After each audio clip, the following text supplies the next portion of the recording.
tema hari ini adalah iman dan kekudusan Henokh, saudara. Henokh itu tidak terlalu banyak tercatat kisahnya di dalam Alkitab, ya. Tetapi kalau kita melihat dari Kejadian pasal yang kelima, Henokh itu adalah keturunan ketujuh dari Adam, ya. Dan saudara, kalau saudara membaca di kitab Kejadian pasal yang kelima itu, ya, di sana ditulis bahwa Adam memperanakan ini, memperanakan itu, dan semua umurnya itu rata-rata 900 tahun, 800 tahun, ya, ketika mereka mati. Tetapi Henokh, dia hanya berumur 365 tahun. Ya, tapi kenapa nama Henokh tercatat di Alkitab? Semua orang yang namanya tercatat di Alkitab pasti ada sesuatu yang luar biasa. Amin apa amin? Kalau nggak luar biasa dosanya, luar biasa benernya. Ya, jadi kita mau ambil yang mana ini? Yang luar biasa tentu benarnya, amin. Ya, yuk kita lihat bersama Kejadian pasal yang kelima, saudara. Ya, ayat yang ke-18 saja. Nanti saudara baca ayat dari yang pertama ya, karena saya akan langsung lompat, nanti kelamaan tuh nama-nama semua. Kejadian 5 ayat 18 berkata, kita lihat sana ya, di firman Tuhan berkata, setelah apa? Yared hidup 162 tahun, ia memperanakan Henokh. Jadi nama papahnya Henokh itu siapa? Yared, ya, dia keturunan ketujuh. Henokh ini dari Adam. Jadi ini manusia awal-awal ya. Lalu ayat yang ke-19 dikatakan, ya, ayat 19, dan Yared masih hidup berapa? 800 tahun setelah ia memperanakan Henokh, dan ia memperanakan anak laki-laki dan perempuan. Jadi dia masih hidup 800 tahun lagi. Ya, semua kalau saudara baca dari atas-atas itu 900, 800, 900, 800. Ayat yang ke-20 dikatakan di sana, jadi Yared mencapai umur 962 tahun, lalu ia mati. Nah, ayat 21 berkata, setelah Henokh hidup berapa? 65 tahun, ia memperanakkan Metusalah. Ya, jadi Henokh hidup nih 65 tahun, dia punya anak namanya Metusalah.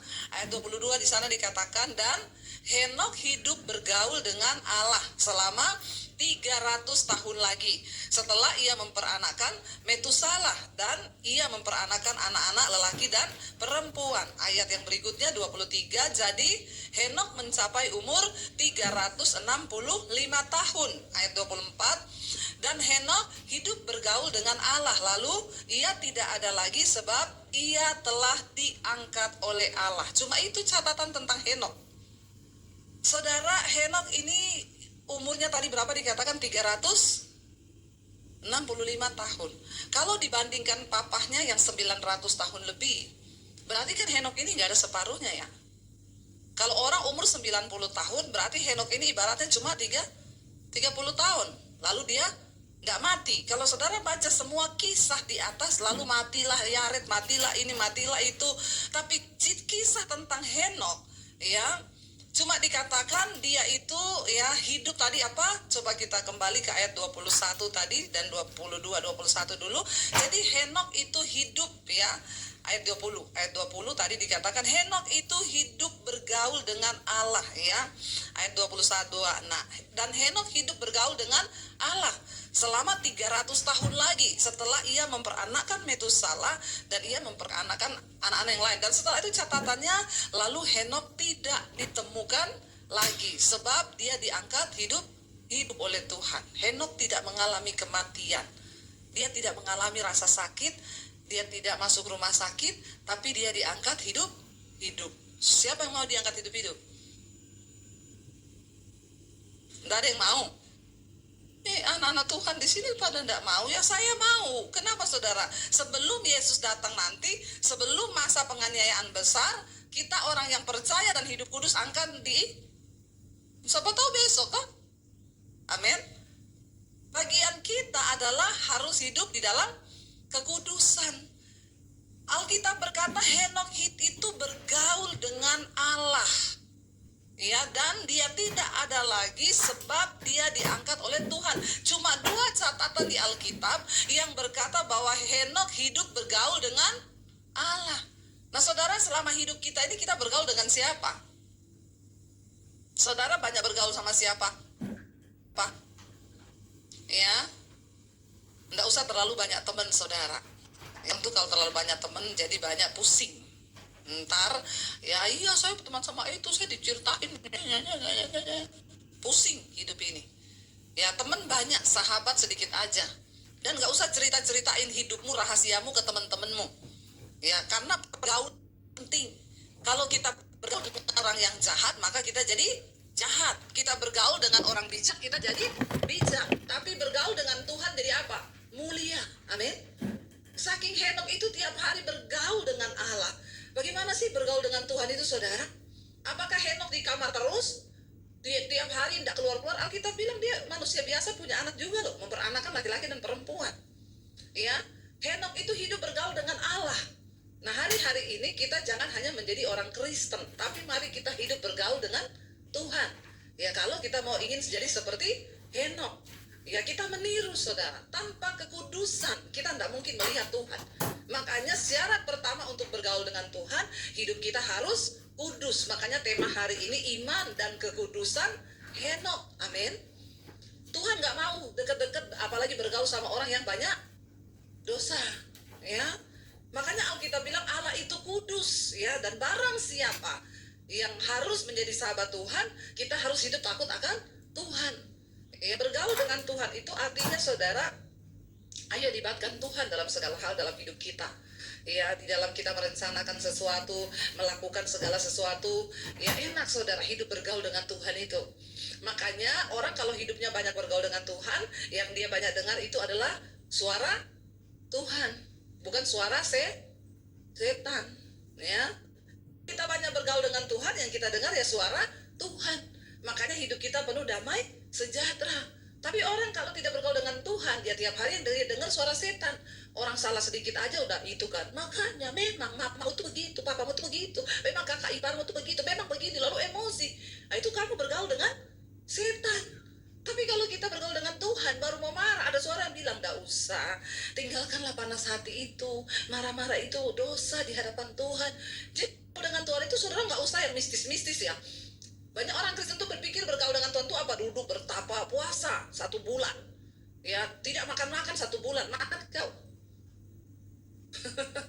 Ya, bergaul dengan Tuhan itu memang ada saat-saatnya kita puasa, Alkitab, berenung di kamar. Tapi dalam kehidupan sehari-hari, ya suami-suami, engkau di rumah hidupmu membawa damai sejahtera kalau engkau hidup bergaul dengan Tuhan. Ya, tapi kalau engkau banyaknya dia bergaul dengan setan, ya kau dengar terus suara setan. Maka tiap hari stres, marah-marah. Hidup cuma sebentar kok, ya stres loh, ikuti setan. Benar nggak, saudara? Hidup ini cuma sebentar. Makanya banyak bergaul dengan Tuhan, dengarkan suara Tuhan. Mengucap syukur. Kenapa, saudara? Henok dikatakan dia hidup pada zaman itu dan dia bergaul dengan Tuhan. Karena pada zamannya Henok itu ternyata juga sudah terjadi kekacauan. Orang baru 7 turunan dari Adam. Dosa ternyata udah banyak. Saudara nggak percaya? Kita buka di Yudas. Ada catatan tentang hidup Henok di Yudas. Yudas pasal yang pertama, kalau kita lihat, saudara, ayat yang ke-14 ya. Yudas pasal yang pertama ayat yang ke-14 dulu dikatakan di sana, kita baca juga tentang mereka. Henok, keturunan ke-7 dari Adam, telah apa? Bernubuat, katanya, sesungguhnya Tuhan datang dengan beribu-ribu orang kudusnya, ayat 15, hendak menghakimi semua orang dan menjatuhkan hukuman atas orang-orang fasik karena semua perbuatan fasik yang mereka lakukan dan karena semua kata-kata nista yang diucapkan orang-orang berdosa yang fasik itu terhadap Tuhan. Henok adalah orang pertama yang berbicara tentang eskatologi di dalam Alkitab, yaitu ilmu tentang kedatangan Tuhan. Henok, ya. Kenapa Henok diangkat Tuhan hidup-hidup? Ya, dia ternyata sempat di dalam generasinya dia mengucapkan, saudara, tentang satu saat nanti Tuhan akan datang dan dia akan menghakimi semua orang fasik. Nah, ternyata di zamannya Henok itu orang-orang hidup seperti apa? Coba kita lihat dari Yudas pasal yang pertama ini, ya. Kita lihat ayat yang ketiga mulai, saudara. Inilah orang-orang di zamannya Henok, makanya Yudas menuliskan demikian. Seperti apa zamannya Henok saat itu, kita baca. Saudara-saudaraku yang kekasih, sementara aku bersungguh-sungguh berusaha menuliskan kepadamu tentang keselamatan kita bersama, saudara, aku merasa terdorong untuk menulis ini kepada kamu dan menasehati kamu. Ini Yudas yang tulis ya, supaya kamu tetap berjuang untuk mempertahankan iman yang telah disampaikan kepada orang-orang kudus ya. Bisa nggak sih pinjaman? Perlu verifikasi wajah nggak? Nggak perlu. Perlu isi stempel data nggak jelas nggak? Nggak perlu. Kenapa? Kudus ya. Lalu dikatakan di sana ayat yang keempat, sebab ternyata ada orang-orang tertentu yang telah masuk menyusup di tengah-tengah kamu, yaitu orang-orang yang telah lama ditentukan untuk dihukum. Jadi memang ada orang yang sudah ditentukan untuk binasa, saudara, karena memang hatinya itu nggak mau bertobat. Ya, makanya saya nggak heran kalau saya nasihati orang Kristen, kamu tuh lo mau bertobat begini, ya siapa tobat. Oh, memang ini ditentukan untuk binasa. Karena memang hatinya kebal, nggak mau dengar firman Tuhan. Tuhan kan udah tahu, kayak Yudas sendiri, ya dia akhirnya ya menjual Tuhan Yesus. Ya Yudas yang menyangkal Yesus ya, bukan Yudas murid Yesus yang ini. Dia itu kenapa, saudara? Karena memang dia ditentukan untuk binasa. Tuhan tahu memang hatinya itu bakal seperti itu. Lalu dikatakan di sana, mereka itu adalah siapa? Orang-orang yang fasik yang menyalahgunakan kasih karunia Allah kita. Jadi ternyata memang banyak orang Kristen pun zaman sekarang ini menjadi orang-orang fasik yang menyalahgunakan apa? Kasih karunia. Enggak apa-apa. Ya mau dosa kasih karunia. Untuk apa Yesus mati bagi kamu? Dia turun dari sorga kok kamu masuk neraka? Kan kita sudah diberi kasih karunia. Nah ini orang-orang yang menyalah. Jadi ternyata di dalam Alkitab sudah ditulis akan ada orang-orang yang menyusup masuk ke dalam pengajaran-pengajaran Kristen. Kalau dikatakan menyusup berarti memang mirip. Makanya nggak ketahuan tuh. Kalau serigala masuk ke domba langsung ketahuan nggak? Ya ketahuan orang dia serigala. Tapi serigala berbulu. Nah itu namanya penyusup. Kelihatannya seperti kita. Kelihatannya pendeta. Tapi firman Tuhan bilang dari buahnya saudara harus mengenal. Tidak bisa dibohongi saudara. Buah berbicara. Ya, makanya di sini dari zaman dulu ternyata dikatakan sudah ada orang-orang fasik yang menyalahgunakan kasih karunia. Mereka itu menyusup ke dalam orang-orang Kristen. Mereka itu menyalahgunakan kasih karunia untuk apa? Melampiaskan apa? Hawa nafsu mereka, dan yang menyangkal satu-satunya penguasa dan Tuhan kita Yesus Kristus. Jadi di zaman Henok pun memang sudah ada orang-orang yang hidup tidak takut akan Tuhan. Terjadi lagi di zaman Yudas, mirip seperti di zaman Henok dulu. Orang tidak menghormati Tuhan. Ya, mereka bebas melakukan dosa, mereka hidup dalam kenajisan, persinahan, kepahitan, segala dosa. Tapi bilangnya apa? Kasih karunia. Hati-hati dengan pengajaran kasih karunia. Ya enggak apa-apa kok, Tuhan mengampuni kau terus. Ya, gereja itu kan bengkel. Nanti hari ini rusak, besok lagi kau rusak lagi, datang lagi ke bengkel, lusa rusak lagi, tahun depan rusak lagi. Rusak terus sampai bertahun-tahun. Ya kalau saya jadi bengkelnya, saya bilang saya enggak mau pak layani mobilmu ini rusak terus, buang aja di mobil. Ya enggak? Orang mobil kok rusak terus? Jadi anak Tuhan kok enggak tobat-tobat? Hidup berdosa terus jatuh lagi.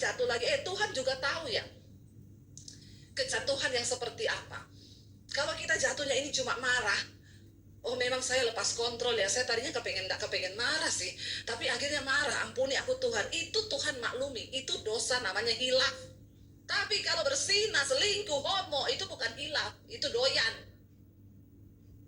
Ya perlu bertobat. Jangan main-main dengan kasih karunia loh saudara. Ya kita bicara tentang kekudusan hari ini saudara. Ini zaman sudah mau selesai dunia ini. Kemarin ya Elon Musk orang pertama sudah berhasil dipasang chip di otak. Ya ini lagi dalam masa pemulihan. Tanggal 29 Januari kemarin, percobaan pertama pemasangan chip di otak manusia. Ya saudara, kita ini semua data kita kan sudah diambil. Ya nanti kan ke depan ini memang ini Alkitab yang ngomong, Tuhan bilang, kitab Wahyu bilang. Semua orang akan dipasang tanda itu, dan siapapun yang tidak pakai tanda itu tidak bisa beli, tidak bisa jual. Ya, chip itu nanti akan dipasang. Chip itu apa, saudara? Saya pikir-pikir chip itu paling ya ini loh, SIM card kita ini kan di sini sudah ada M-Banking. Makanya sekarang semua sudah sinkronkan antara NIK sekarang sama chip. Jadi ke depan orang nggak bisa ganti-ganti nomor lagi. Ini semua sedang diproses menuju kepada pemasangan chip. Nanti ketika tiba sudah waktunya. Dulu saya pikir, wah masih lama. Memang waktu saya berkhotbah, awal-awal dulu saya bertobat, saya baca tentang artikel itu. Ya, mereka bilang, perusahaan Mondex itu bilang, mereka akan usahakan pembuatan chip itu sudah selesai 2020. Waktu saya baru saya bilang, waduh masih 2020, masih lama itu. Mungkin saya masih hidup atau sudah mati kali. Ternyata nih sekarang sudah 2024. Iya enggak? Dan tanpa terasa. Dan memang itu terus, saudara. Ya, berlaku. Makanya saya bilang, ya memang saudara ini akan mengarah ke sana. Ya, kita nih sekarang sudah KTP kita semua sudah elektronik kan. Saya tuh loh dikejar-kejar dari kelurahan, Bu, pergi ke Dukcapil, Bu, sana foto, Bu, supaya Ibu nggak usah bawa KTP yang ada ini lagi. Ibu sudah dipasang aplikasi di handphone. Semua aplikasi, saudara. Ya, jadi nanti kita, ya saya bilang, nggak mau saya Pak, jangan dulu. Kenapa? Nanti kalau pemasangan chip saya duluan yang dipanggil. Iya, karena saya sudah ada di aplikasi. Ya, ini semua mengarah, saudara. Dulu saya pikir gini, tidak mungkin lah di Indonesia mau pakai gitu. Orang semua juga belum ada bisa pembayaran, semua pakai cash. Sekarang, saudara, di kampung-kampung, saya lihat mas-mas itu, Mas beli rokok ya berapa? Satu bayarnya pakai apa? OVO ya. Ya ini scan, ting. Ih, orang di desa, saudara. Baik pakai apa ya? Dana ya, ting. Memang benar. Semua sedang mengarah ke sana, iya. Malah sekarang itu kan lebih canggih lagi. Kemarin yang Elon Musk itu pemasangan pertama itu dia bilang, ini sangat baik sekali karena WHO sangat mendukung. Ya, WHO sangat mendukung. Kenapa? Bicara tentang kesehatan. Kalau sudah pasang chip itu, gampang terdeteksi kena kanker, kena sakit apapun, langsung nyala. Saya pertama pikir gimana ya? Teman saya, saudara, teman saya itu dia sekarang pakai, nggak tahu kayak alat apa itu ya ditanam di sininya dia, kayak chip, saudara. Kita lagi makan, bunyi HP-nya, tidit. Kenapa, Pak? Waduh, gula saya naik. Loh, kok bisa tahu? Iya, Bu, ini ada chip dipasang di sini. Jadi ini disinkronkan ke handphone saya aplikasinya. Jadi dia lagi makan, tidit, gula naik. Berhenti makan, saudara. Karena alarmnya bunyi. Canggih ya, Pak ya? Kalau kita tidit, jatuh tempo. Haleluya. Kalau saya bilang sama dia, saya enggak, Pak. HP saya bunyi tidit apa? Saldo naik, amin. Ngapain gula naik dipantau, saudara? Ya, tapi ini akhir zaman dan benar-benar terjadi. Nanti semua akan dipasang, kolesterol naik, nanti dipasang di aplikasi, semua aplikasi. Dan hidup kita ini semua bicara tentang frekuensi. Bayangkan, saudara. Ya ini aja manusia mulai dikontrol kan loh, chip gula bunyi tidit, lagi makan stop makan. Sudah dikontrol nggak? Iya. Ya. Tanpa kita sadari, saudara, dan bisa dihentikan kan? Nggak bisa ini dihentikan. Ini adalah penggenapan firman Tuhan. Kita hanya bisa mensosialisasikan ini adalah firman Tuhan. Mau di stop nggak bisa, mau suruh pemerintah stop nggak bisa. Memang firman Tuhan harus digenapi. Saya hanya menghimbau, ayo buka mata lebar-lebar orang Kristen, bertobat. Jangan hidup berdosa terus. Supaya siapa tahu nanti malam akan ada pengangkatan. Kita semua siap dalam kekudusan. Tidak ada yang tertinggal. Amin. Loh iya loh, saudara, kayak Henok nanti kita hilang. Tiba-tiba hilang. Alkitab bilang istri lagi di ladang, suaminya hilang.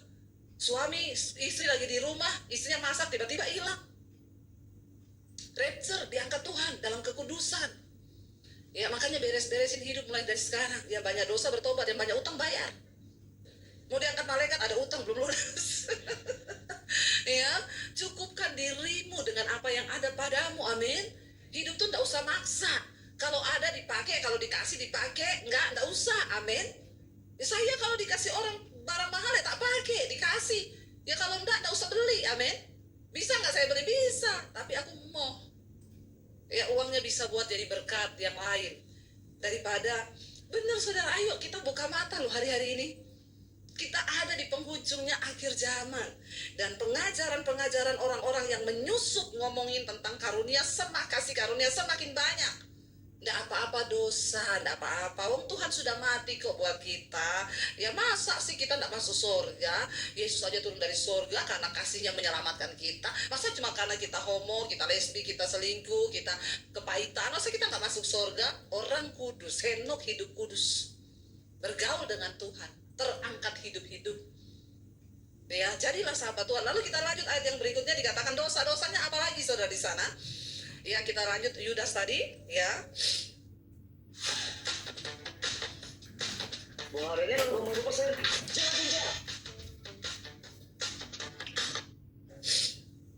Tetapi sekalipun kamu telah mengetahui semuanya itu dan tidak meragukannya lagi, aku ingin mengingatkan kamu bahwa memang Tuhan menyelamatkan umatnya dari tanah Mesir, namun sekali lagi membinasakan mereka yang tidak percaya. Memang mereka dibawa dari tanah Mesir, tapi semua binasa di padang gurun akibat dosa. Memang Yesus turun dari sorga untuk menyelamatkan kita, tapi orang yang tidak menghormati kasih karunia Allah akan dibinasakan. Memang Tuhan mengasihi. Dia selamatkan bangsa Israel dari Mesir, tapi ingat, dia juga bunuh mereka di padang gurun karena kedegilan dan keras hatinya mereka yang tidak mau bertobat. Itu perlu kita ingat, saudara. Jangan cuma ingat kasih Tuhan itu juga menghukum. Ketika pertama kali Yesus datang ke dalam dunia membawa kasih karunia, ya, yes. Tapi kedua kali dia akan datang sebagai hakim yang adil untuk menghukum dunia. Ya, makanya lagu Pantekosta Lama berkata, ya ayah dan anak tercerai, suami dan istri tercerai selamanya waktu Tuhan menghukum dunia. Ya, maka saya bilang sama anak-anak saya, hidup kudus, nak. Jangan sampai kita hanya bersama di dunia ini, tapi nanti kita terpisah. Nggak ada lo bilang anak pendeta, mau anaknya siapa, kalau kau tidak hidup menurut firman Tuhan. Ya, pribadi-pribadi itu yang akan menyelamatkan dirimu dengan Tuhan. Bangun hubungan dengan Tuhan, saudara ya. Ayat yang berikutnya dikatakan, ayat yang kelima, ya, ayat yang keenam, dibilang di sana, saudara, dan bahwa ia menahan malaikat-malaikat yang tidak taat pada batas-batas kekuasaan mereka, tetapi yang meninggalkan tempat kediaman mereka dengan belenggu abadi di dalam dunia kekelaman sampai penghakiman pada hari besar. Malaikat aja ditahan dalam batas-batasnya Tuhan. Siapa kita sampai kita ini ngomong kasih karunia terus? Ya, ingat loh, Tuhan itu menghukum, saudara. Ayat berikutnya, ayat yang ketujuh dikatakan, ya, saya pengen kita nih melihat dosa-dosa ya sama seperti Sodom dan Gomora dan kota-kota sekitarnya yang dengan cara yang sama melakukan apa? Percabulan dan mengejar kepuasan yang tidak wajar. Laki-laki jatuh cinta sama laki-laki, perempuan sama perempuan. Mereka telah menanggung siksaan api kekal sebagai peringatan kepada sebuah orang. Kenapa Sodom dan Gomora dihancurkan? Menjadi peringatan buat kita, saudara, bahwa kita ini jangan main-main dengan kasih karunia Tuhan. Ya, namun ayat yang 8 berkata, namun demikian orang-orang yang bermimpi-mimpian ini juga mencemarkan tubuh mereka dan menghina kekuasaan Allah serta menghujat semua yang mulia di sorga, saudara.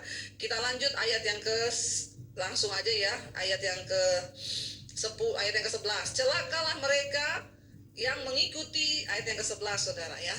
Waktunya hampir habis.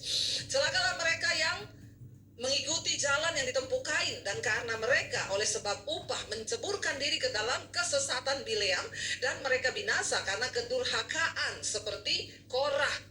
Ayat yang berikutnya 12 dikatakan, saya pengen kita tahu dosa-dosa pada zaman itu. Mereka inilah noda dalam perjamuan kasih-Mu, di mana mereka tidak malu-malu melahap dan hanya mementingkan dirinya sendiri. Mereka bagaikan awan yang tak berair, yang berlalu ditiup angin. Mereka bagaikan pohon-pohon yang dalam musim gugur tidak menghasilkan buah. Pohon-pohon yang terbantun dengan akar-akarnya yang mati sama sekali. Perhatikan, tidak berbuah. Orang-orang ini tidak berbuah, nggak ada buah apa-apa, malah buah kejelekan yang mereka hasilkan. Ayat yang ke-13 berkata, mereka bagaikan ombak laut yang ganas, yang membuikan keaiban mereka sendiri. Mereka bagaikan bintang-bintang yang baginya telah tersedia tempat di dunia kekelaman untuk selama-lamanya. Memang kelihatannya bintang, saudara, tapi akan dibinasakan oleh Tuhan. Ayat yang ke-14 juga tentang mereka, Henok, keturunan ketujuh dari Adam, telah bernubuat, katanya apa? Sesungguhnya Tuhan datang dengan beribu-ribu orang kudusnya. Ya, dan ayat yang ke-15, hendak menghakimi semua orang dan menjatuhkan menjatuhkan hukuman atas orang-orang fasik karena semua perbuatan fasik yang mereka lakukan, dan karena semua kata-kata nista yang telah diucapkan orang-orang berdosa yang fasik itu terhadap Tuhan. Ayat 5, ayat 16, ini dosa-dosa mereka, saudara ya. Ayat 16 dikatakan di sana, mereka itu orang-orang yang apa? Menggerutu. Lalu yang kedua apa? Mengeluh tentang nasibnya. Lalu apa? Hidup menuruti hawa nafsunya. Tetapi mulut mereka mengeluarkan perkataan yang bukan-bukan. Dan mereka apa? Menjilat orang untuk mendapat keuntungan. Ini loh tipe-tipe orang akhir zaman ini, yang ada juga di zaman Nuh, ya. Mereka itu orang yang menggerutu, sukanya menggerutu. Hari ini saudara ada yang menggerutu? Puji Tuhan tidak ada, karena lagi di gereja. Nanti kalau keluar dari pintu gereja menggerutu terus. Kenapa itu orang di padang gurun dibinasakan Tuhan? Menggerutu, bersungut, dan bukan cuma itu, mereka itu orang yang suka mengeluh tentang nasib. Ya nasib, kenapa hidupku begini? Ya memang sudah nasibku.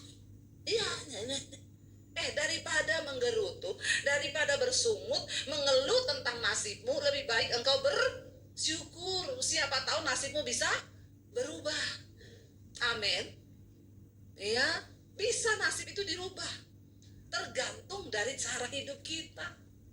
Saya ini ikut Tuhan susah terus, tapi tidak pernah saya berbicara kurang ajar kepada Tuhan. Sekalipun sudah berat, ya, cuma nangis aku sama Tuhan. Tuhan berat. Ikut engkau itu berat. Tapi aku mau bersyukur aku sudah diselamatkan Tuhan. Dan tunggu, kan Tuhan bilang kalau kau tidak menjadi lelah, kau akan menerima hasilnya. Tuhan muliakan pada waktunya. Tapi yang namanya manusia lebih suka menggerutu. Apa dikit menggerutu, apa dikit mengeluh, apa dikit terus bersungut-sungut. Itu yang membuat bangsa Israel itu dibunuh di padang gurun. Semua angkatan yang keluar dari Mesir mati di padang gurun. Hanya yang berumur 20 tahun ke bawah yang hidup boleh masuk tanah perjanjian. Ini yang otaknya tidak tercemar.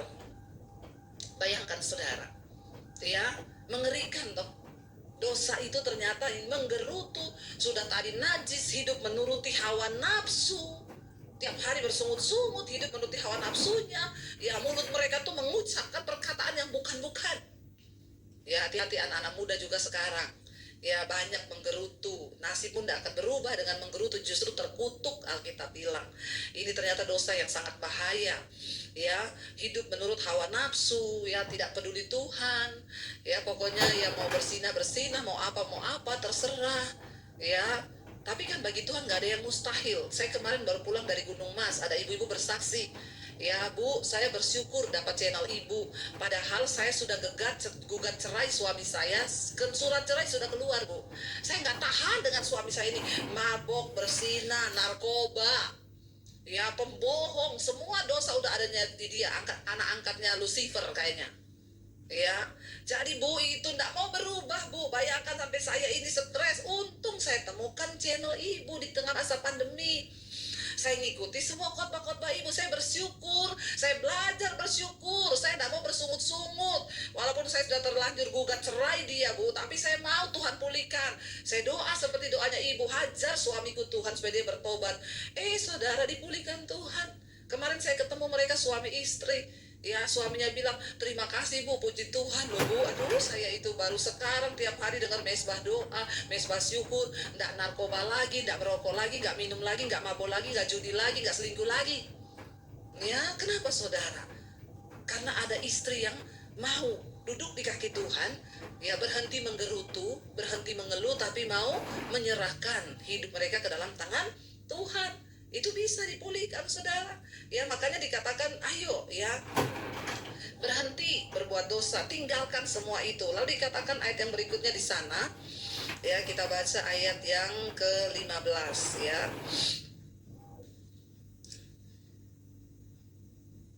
Tadi ayat yang keberapa saudara? 16 ya.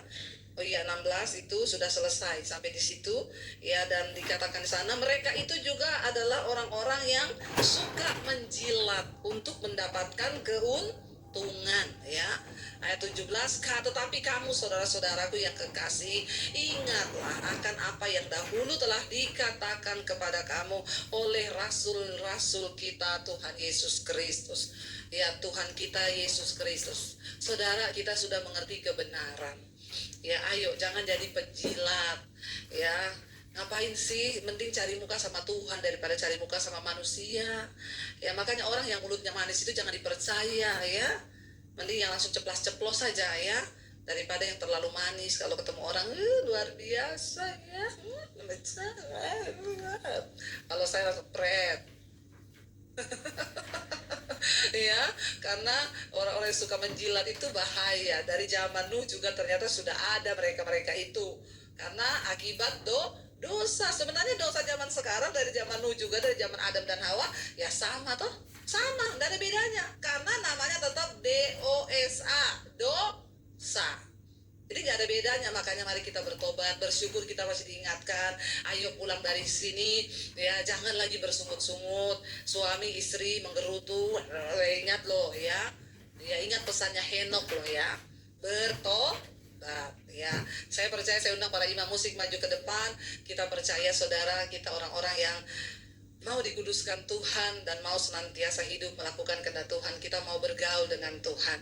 Ya, kita mau berkata di hadapan Tuhan, ya bawa kami Tuhan untuk senantiasa hidup menyenangkan hati Tuhan.